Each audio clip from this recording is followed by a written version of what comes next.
Have you ever walked into a Buddhist temple, especially somewhere in East or Southeast Asia, and just felt a little bit confused? You see all this smoky incense, these gleaming statues of what really look like gods and goddesses, and it's this incredibly vibrant, powerful scene. But at the same time, it can feel like a total paradox. So let's get into why that is. Because, yeah, it immediately brings up this huge question. The popular idea most of us have about Buddhism is that it's more of a philosophy, right? A path to enlightenment, not really a religion where you pray to gods for help. So, what's actually going on in these temples?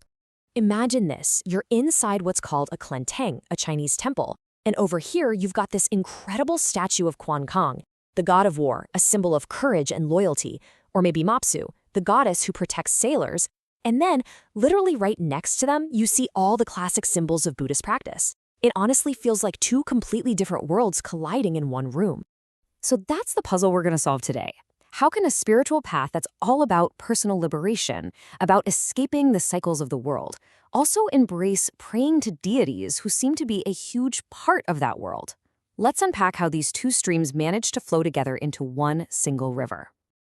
Okay, so to get to the bottom of this, we first have to zoom out and look at the cosmic map, according to Buddhist belief. Because it's not a simple gods versus no gods situation. Oh no, it's a much more intricate and, frankly, fascinating hierarchy that's at play here, and it really changes how you see everything. And this is probably the biggest point of confusion we need to clear up right away. See, Buddhism doesn't deny that heavenly beings called devas exist, but, and this is a huge but, a deva is fundamentally different from the all-powerful, eternal creator god you might think of from other traditions. Devas are definitely powerful. They live for a very, very long time in heavenly places because of their good karma, but they are not eternal. They're still subject to cause and effect, and they're still trapped in the exact same cycle of rebirth as everyone else.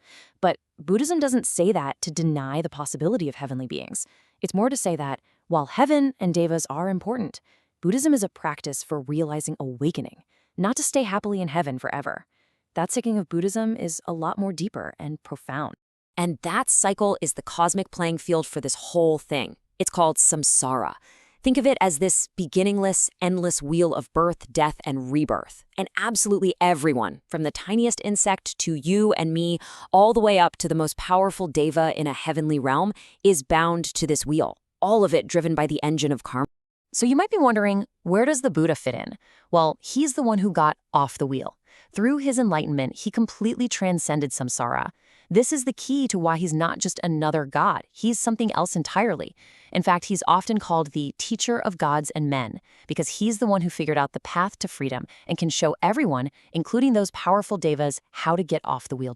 Okay, so that's the high-level cosmic rule book. But that still doesn't totally explain the statues in the temple, does it? To really get that, we have to see what happened when this very profound philosophy met the real world. The thing is, this blending of beliefs isn't some kind of mistake or a modern corruption. It's actually a feature, not a bug. As Buddhism traveled out of India and spread across Asia, it didn't try to just bulldoze local cultures and beliefs. Instead, it showed this amazing flexibility, weaving local gods and folk heroes right into its own broader framework. It didn't conquer, it adapted. And the philosophy that makes this possible is a really cool concept called samriti satya, or relative truth. Basically, it acknowledges that while praying to a deity might not be the ultimate truth for achieving liberation, it's still a valid conventional truth for where someone is right now. It's a real and helpful practice, like a step on the path that leads you toward that ultimate goal. Let's look at a perfect example. Quan. So in Mahayana Buddhism, this figure is Avalokitesvara, a bodhisattva. That's a being who is on the verge of final enlightenment but chooses to postpone it out of sheer compassion to help everyone else. But in popular worship, she's known as the goddess of mercy, a powerful, kind figure you can turn to for help. And the amazing thing is, both of these understandings exist at the same time, serving different but equally valid spiritual needs. So we're starting to get the how and the what. But that leaves the biggest question. Why? Why has this system of bringing in deities not just survived for centuries, but actually thrived? Well, the simple answer is that it serves a very real, very powerful function in people's day-to-day spiritual lives. Let's get really practical here. If the end goal is this huge idea called enlightenment, how does venerating a figure like Quan Kong, the god of war, actually help a person get there?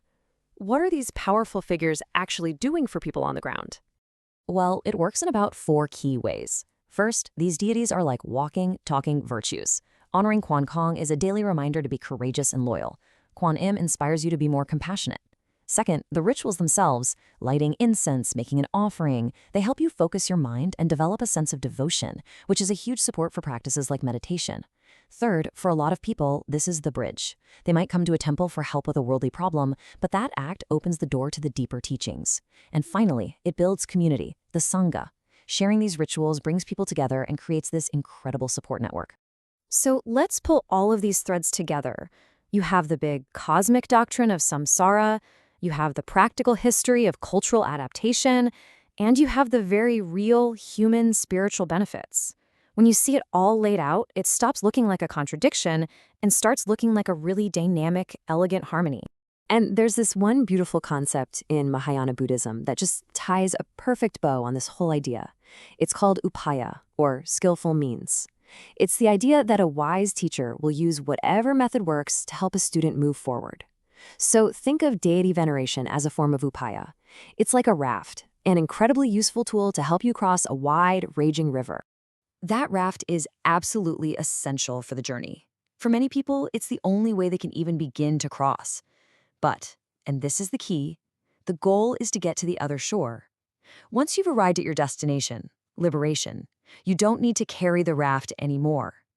This practice is a powerful, skillful path, but the ultimate destination is to go beyond all reliance, even on the gods themselves. And that just leaves us with one final big thought. That paradox we started with, the confusion, it kind of just melts away when you reframe it.